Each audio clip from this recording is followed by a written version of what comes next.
장성광업소가 조기 폐광된 태백시에 정부의 고용위기 지역 지정 여부에 관심이 모아지고 있는 가운데 고용노동부 관계자들이 태백시를 찾아 현지 실사를 진행했습니다.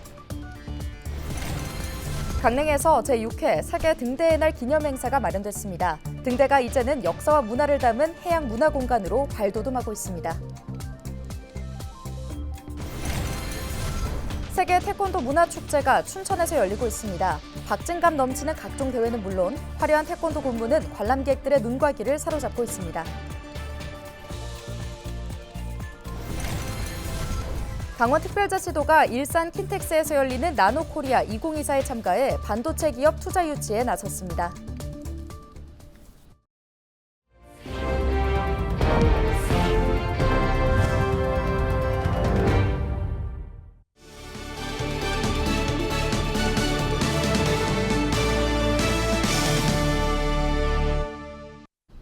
여러분 안녕하십니까? 헬로티비 뉴스입니다. 국내 최대 규모의 탄광이던 태백 장성광업소가 지난달 30일 문을 닫았습니다. 내년이면 삼척 도계광업소까지 폐광을 앞두고 있는데 지역에서는 강원 남부의 지역 소멸 위기가 다가왔다는 위기감이 높습니다. 태백시와 삼척시가 정부에 고용위기 지역 지정을 신청한 가운데 3일 현지 실사가 열렸습니다. 이다혜 기자가 현장에 다녀왔습니다. 지난 1930년대 문을 연 태백 장성광업소, 일제강점기부터 무연탄을 생산하며 산업화를 이끈 국내 최대 규모의 탄광입니다. 한때 연간 200만 톤 이상 무연탄을 생산하면서 5천 명이 넘는 일꾼이 지역을 찾았지만 지금은 그 흔적을 찾기 어렵습니다. 석탄 활용도가 줄어들고 정부의 감산 정책까지 이어지며 결국 지난달 30일 운영을 멈췄습니다. 태백 장성광업소가 지난달 30일 폐광하면서 광산 근로자 400여 명은 동시에 일자리를 잃게 됐고 이로 인한 지역 경제의 타격도 현실이 되고 있습니다. 장성동 일대 유동인구가 줄면서 주변 식당가 등 지역 경제도 위축되고 있는 모습입니다. 강원연구원에 따르면 장성광업소가 문을 닫으면서 태백 지역 내 총생산은 13%가량 줄어들고 경제적 피해도 3조 3천억 원에 달할 것으로 추산됩니다. 장성 지역에 내려오면 사람들이 우선 잘 안 다니잖아요. 다니면서 씀씀이도 쓰지만 이제는 직장을 그만두니까 벌써 씀씀이를 줄이잖아요. 내년 도계광업소 폐광을 앞둔 삼척시도 고민이 깊습니다. 태백시와 삼척시는 지난 5월 정부에 고용위기지역 지정을 신청한 상황. 3일 태백 장성에서 열린 고용노동부의 현지 실사에는 이상호 태백시장을 비롯해 정일섭 강원특별자치도 글로벌 본부장 등 고위 공무원들이 대거 현장을 찾아 정부의 지원을 촉구했습니다. 우리 광부분들과 광부의 가족분들께서 태백시를 떠나지 않고 사셔야 됩니다. 올해 9월 달에 고용위기 지정에 반드시 지정이 돼서 우리 광부분들과 가족분들의 재취업을 도울 수 있도록 하겠습니다. 고용위기 지역으로 선정되면 재취업 훈련비 등 지역당 약 330억 원의 국비가 지급됩니다. 생활 안정을 위한 긴급 자금도 제공됩니다. 강원특별자치도를 비롯한 태백시와 삼척시는 산업위기 대응 특별지역 지정 등을 통해 지역 경제의 체질 개선을 준비하고 있습니다.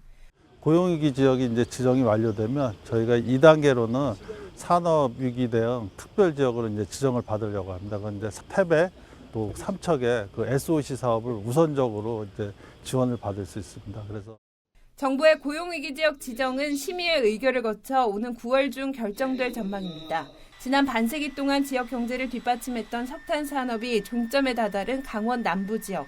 지역 소멸 위기의 시계가 빨라지고 있는 가운데 향후 정부 지원 여부에 관심이 쏠립니다. 헬로티비 뉴스 이다혜입니다. 손흥민의 아버지 손흥정 감독과 친형이 아동 학대 혐의로 첫 검찰 소환 조사를 받았습니다. 춘천지검은 지난 2일 손 축구 아카데미에서 일어난 아동 학대 혐의 사건과 관련해 손 감독과 손흥윤 수석 코치 등 3명을 불러 조사했습니다. 지난 4월 경찰에서 사건을 넘겨받은 이후 첫 소환 조사입니다. 손 감독 등은 아동 비군을 신체적 또는 정서적으로 학대한 혐의를 받습니다. 비군 측은 지난 3월 일본 전지훈련에서 경기와 훈련을 못한다는 이유로 폭행과 욕설을 당했다며 손 감독과 코치 2명을 고소했습니다. 강원도가 일산 킨텍스에서 열리는 나노코리아 2024에 참가해 반도체 기업 투자 유치에 나섭니다. 강원도는 전시회 기간 원주시 강원 테크노파크와 공동으로 홍보관을 설치해 강원형 반도체 생태계와 지원 제도를 홍보할 예정인데요. 나노코리아는 400개 기업이 참여하는 세계 3대 나노기술 전문 전시회로 나노, 세라믹, 스마트 센서 등 첨단 기술 분야 전시가 동시에 개최됩니다. 춘천에서 세계 태권도 문화축제가 열리고 있습니다. 긴장감 넘치는 대련부터 화려한 볼거리를 자랑하는 군무와 격파까지 관람객들의 눈과 귀를 즐겁게 하고 있습니다. 정승환 기자가 현장 취재했습니다. 경기장 위 선수들이 연신 발차기를 휘두릅니다. 타격에 성공하자 상대팀 머리 위에 파워바가 차감됩니다. 흡사 격투 게임을 연상시키는 이 경기. 파워 태권도 방식으로 진행되는 월드컵 팀 챔피언십입니다. 타격하면 점수를 획득하는 기존 겨루기와 달리 200점 만점 상태에서 상대 점수를 더 많이 깎는 쪽이 이기는 방식입니다. 이번 대회엔 우리나라와 이란, 모로코 등 6개 나라에서 선수 70여 명이 참가해 실력을 겨뤘습니다. Has changed. We have more show now. Not the taekwondo, not the boring taekwondo kind of boring taekwondo we know. I will come back next year. I came here because I liked this style of taekwondo, this new taekwondo. 공격적이고 빠른 진행으로 박진감이 더해지다 보니 뛰는 사람뿐만 아니라 보는 사람도 더 즐겁습니다. 보통 팀 경연 방식이랑 아예 다른 경기 규칙이랑 경기 구성이라서 아예 전혀 다른 대회라고 보셔도 될 정도로 새로운 일반인들도 훨씬 더 쉽게 접할 수 있고 좀 더 게임 방식이다 보니까 그냥 일반적인 겨루기보다 훨씬 더 이해하기 쉬울 것 같아요. 화려한 태권도 군무를 즐길 수 있는 다이내믹 태권도 경기는 더 인기입니다. 칼군무에 경쾌한 음악이 어우러져 관람객들의 눈과 귀를 사로잡습니다. 여기에 멋진 격파까지 더해지니 한 편의 액션 영화를 떠올리게 합니다.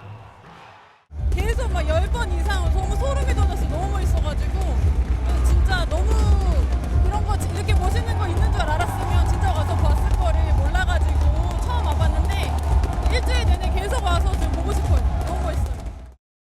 지난 1일 개막한 축제엔 이틀간 관람객 3,000명이 찾아 태권도의 진수를 만끽했습니다. 춘천시는 이번 축제를 시작으로 이달 중순까지 태권도 도시로 탈바꿈합니다. 7일 축제가 막을 내리는 데 이어 사흘 뒤인 10일부터 닷새가는 춘천 코리아 오픈 국제 태권도 대회가 열립니다. 헬로티비 뉴스 정승환입니다.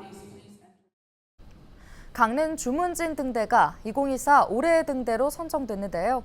이를 계기로 등대의 가치를 되새기고 알리기 위한 세계 등대의 날 기념 행사가 강릉에서 열렸습니다.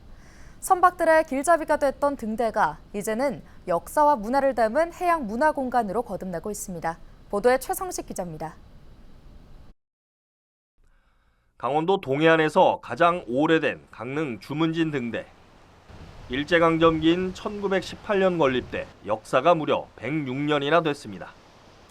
백색 원형 구조로 높이가 10m 정도인데 일제의 상징인 벚꽃 조각이 선명히 남아있는 근대사의 유물입니다.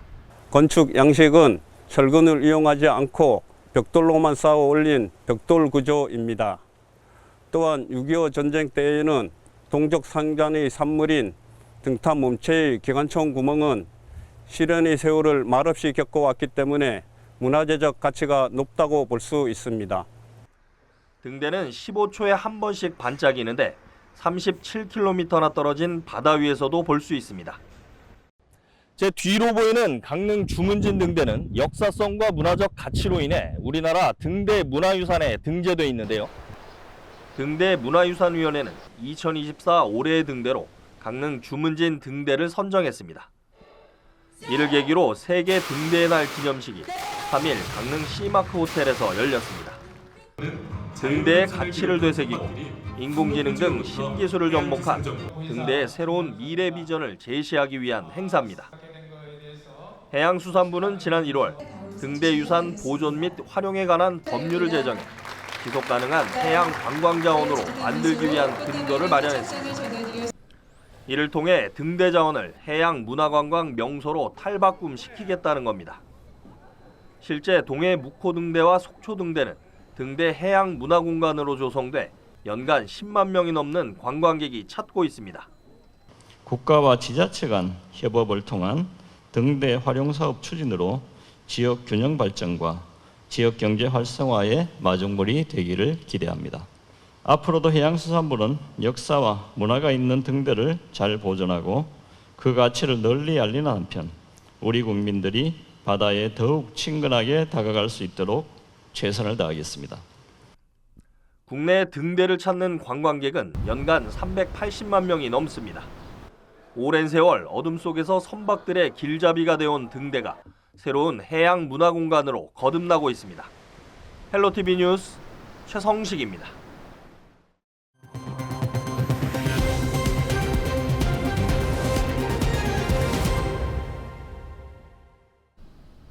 지난해 춘천시 시내버스 이용객이 전년보다 9% 증가한 것으로 집계됐습니다. 지난해 버스 이용객은 1,165만 명으로 전년 대비 99만 명 늘었는데요.